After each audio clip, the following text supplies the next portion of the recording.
Hello my dear friends, कैसे हैं आप लोग? उम्मीद करता हूँ कि आप लोग अच्छे होंगे। दिव्य दृष्टि की इस प्लेटफॉर्म पे आपका स्वागत है। आज हम लोग स्टार्ट करने जा रहे हैं फ्लूइड मैकेनिक्स। तो चलिए स्टार्ट करते हैं। फर्स्ट लेक्चर है फ्लूइड मैकेनिक्स। फ्लूइड मैकेनिक्स में सबसे पहले समझते हैं मैकेनिक्स क्या होता है। तो मैकेनिक्स देखिए, मैकेनिक्स होता है study study of motion motion और फोर्स। फ्लूइड मैकेनिक्स में हम स्टडी करते हैं मोशन और उसके फोर्स के इफेक्ट्स के बारे में। उसको मैकेनिक्स कहते हैं। मैकेनिक्स को जनरली हम दो पार्ट में डिवाइड करते हैं, एक कैनेमेटिक्स और दूसरा डायनेमिक।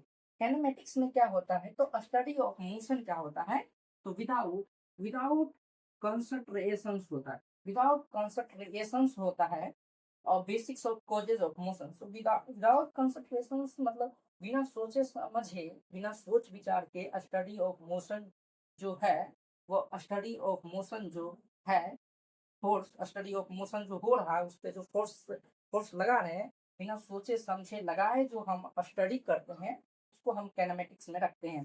जैसे कि यहाँ पे देखिए प्योर कैनेमेटिक्स टर्म्स जो है, प्योर कैनेमेटिक टर्म्स में हम रखे हुए हैं डिस्प्लेसमेंट को। डिस्प्लेसमेंट, अगर मान लीजिए किसी भी ऑब्जेक्ट पे हम अगर फोर्स लगाए, किसी भी ऑब्जेक्ट पे हम अगर फोर्स लगाए, तो वह डिस्प्लेसमेंट हो जाएगा। वह अपना दूरी कुछ विस्थापित करेगा, कुछ अपना मेन पॉइंट पर से घसक जाएगा। तो डिस्प्लेसमेंट को हम कैनेमेटिक्स में रखते हैं कि डिस्प्लेसमेंट को एक्स से हम क्या करते हैं, एक्स से हम लोग डिनोट करते हैं, और इसको जो मेजरिंग करते हैं, मेजरिंग यूनिट मीटर में, डिस्प्लेसमेंट को मीटर में मापते हैं।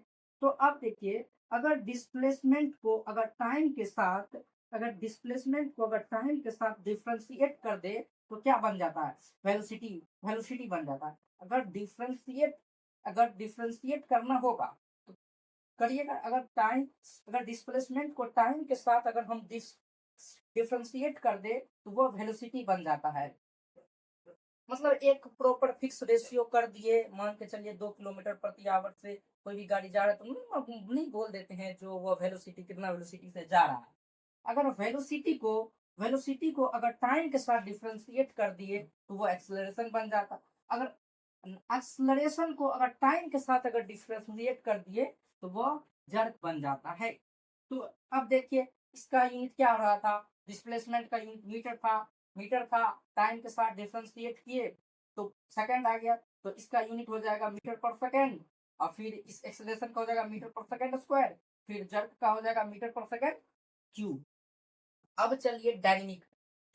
डायनेमिक में जो है, डायनेमिक में स्टडी ऑफ मोशन तो करते हैं, मोशन का स्टडी करते हैं विथ विथ कंसंट्रेशन के साथ, किधर फोर्स लगाना है उसको देखना पड़ता है। इसमें सोच विचार करके फोर्स लगाना पड़ता है डायनेमिक में।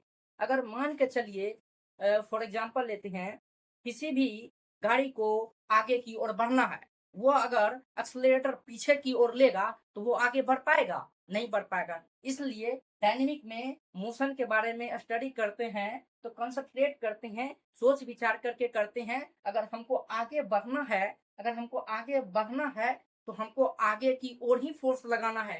ठीक है। तो इसका प्योर डायनेमिक टर्म में आता है force. Pure dynamic term force हो गया।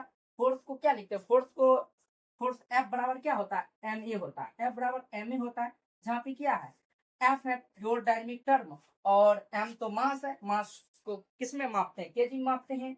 मास को किस में मापते हैं, मास को केजी में मापते हैं। और एक्सेलरेशन तो प्योर काइनेमेटिक टर्म है, तो मैकेनिक्स के बारे में समझ गए। अब चलिए फ्लूइड के बारे में समझते हैं, फ्लूइड क्या होता है।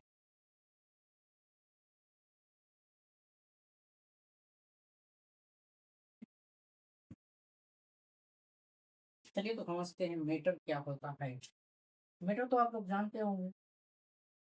मीटर वही होता है जिसे हम लोग क्या कर सकते हैं, फाइव सेंसेस से क्या कर सकते हैं, तो फील कर सकते हैं। फाइव सेंसेस मतलब देख, छू को अनुभव कर सकते हैं, वैसे भी मीटर में आता है। तो मैटर को हम लोग दो पार्ट में बांट देते हैं। बांट दिए, एक सॉलिड, एक हो गया फ्लूइड। फ्लूइड हो गया, सॉलिड हो गया, एक फ्लूइड हो गया। अब सॉलिड फ्लूइड में बांट दिए, फिर सॉलिड को भी हम दो पार्ट में बांट दिए, एक रिजिड बॉडी, एक डिफॉर्मेबल सॉलिड। तो दो पार्ट में बांट दिए सॉलिड को, डिफॉर्मेबल और रिजिड। तो रिजिड बॉडी में क्या होता है, आप लोग देखिए कभी नेचर में रिजिड बॉडी पाए हुए। नेचर में रिजिड बॉडी रियल लाइफ में एग्जिस्ट ही नहीं करता। हम लोग मान लेते हैं कि ये ऑब्जेक्ट रिजिड बॉडी है या ये ऑब्जेक्ट रिजिड है और उस पर हम स्टडी करते हैं। तो इस टाइप के स्टडी को क्या कहते हैं, study of force on rigid body is known as engineering mechanics.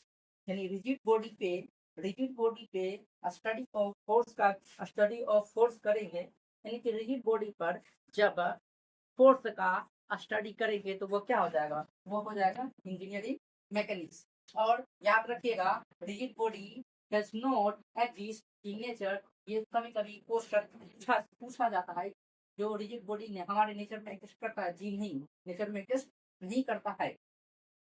अब डिफॉर्मेबल बॉडी, डिफॉर्मेबल बॉडी पे अगर हम स्टडी ऑफ फोर्स कर दिए, डिफॉर्मेबल बॉडी पे अगर स्टडी ऑफ फोर्स किए तो किसमें करते हैं, तो वो सोम या मोस बोलते हैं, जिसको बोलते हैं strength of material. C strength of material deformable body में अगर जैसे कि कोई बीम हो गया, ये सब वगैरह सब, बीम रिफ्लेक्ट कर जाता है, कितना एंगल से झुकता है, ये सभी मतलब जो भी सॉलिड पार्ट डिफॉर्म करता है उसका स्टडी हम स्ट्रेंथ ऑफ मटेरियल में करते हैं। और हो गया, इसके बाद देखते हैं फ्लूइड। तो फ्लूइड को भी हम लोग दो पार्ट में बांट दिए हैं, एक लिक्विड और दूसरा गैस। गैस में देखिए स्टडी ऑफ फोर्स, अगर गैस पे अगर हम स्टडी ऑफ फोर्स करेंगे, किसमें करेंगे, तो थर्मोडायनेमिक्स में। किसमें करेंगे, थर्मोडायनेमिक में स्टडी ऑफ फोर्स करेंगे। स्टडी ऑफ फोर्स अगर गैस पे हम करेंगे तो वो किस में करेंगे, थर्मोडायनेमिक में। और लिक्विड में अगर स्टडी ऑफ फोर्स करेंगे तो वो किस में करेंगे, हाइड्रोलिक में। अगर लिक्विड में स्टडी ऑफ फोर्स करेंगे किस में करेंगे, हाइड्रोलिक में। मान के चलिए कोई A1 ए एरिया है, एरिया और किसी का वेलोसिटी V1 है, वो बराबर होता है एक एरिया ऑफ वेलोसिटी, दूसरा वेलोसिटी और दूसरा एरिया के बराबर होता है। वो कैसे, और तो ये जो फर्स्ट एरिया है, ये जो फर्स्ट वेलोसिटी जो है, ये फर्स्ट वेलोसिटी क्या हो जाएगा, तो जीरो हो जाएगा। देखिए हम एग्जांपल पे इसको देखते हैं। तो मान के चलिए ये एक डैम है, ये एक डैम है और डैम में वाटर भरा हुआ है और यहाँ एक एग्जिट दिया हुआ है, एक एग्जिट। एग्जिट तो इसका भी एग्जिट का एरिया अलग है और इसका वेलोसिटी भी अलग होगा, और इसका एरिया तो पूरे के पूरे इसका एरिया ही है, तो इसका एरिया तो बहुत बड़ा होगा इसके एरिया से। ये तो तनी चुकी है, ये तो बहुत बड़ा एरिया है, ये तो बहुत बड़ा एरिया है, तो ये बहुत बड़ा एरिया हो गया।